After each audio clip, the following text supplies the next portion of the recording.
Hi everyone, my name is Arden and welcome to LawSikho. Now in this video we'll be discussing about at what stage of a transaction is a due diligence ordered, right? So before answering this question, it is important that I answer what is due diligence. Now in simple terms, due diligence is all about investigation. It is all about investigating the documents and also sometimes interviewing the employees of that business by the investors in order to make sure that the business where these investors are investing their money in is not misrepresenting itself, or if they are not hiding any information from these investors, right? So that's why due diligence is important. Now coming back to the first question as to at what stage due diligence is ordered, the simple answer is that right after when the parties sign the term sheet, right after that the next step is due diligence, right? So what is a term sheet?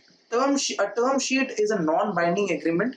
It's a short document which contains bullet points. It includes the deal structure, valuation of that business, and also includes the mutual understanding of that of the parties, right? So that's all about term sheet.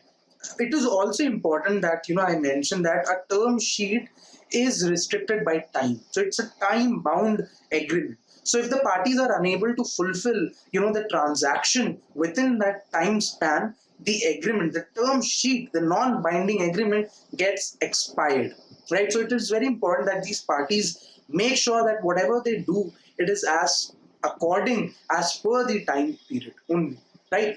And it is, and also one last point that I wanted to put was that a term sheet only includes the starting negotiation. It is not the final negotiation, right? So the final negotiation only takes place in the final agreement, and that could be the shareholders agreement, that could be the share subscription agreement. So these are the agreements.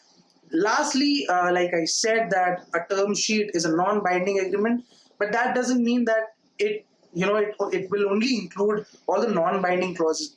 It will include certain clauses which will be binding in nature. So that's all about term sheet and due diligence. And I hope you enjoyed this video. I hope you gained something from this video. And thank you for staying this long. Thank you for choosing LawSikho.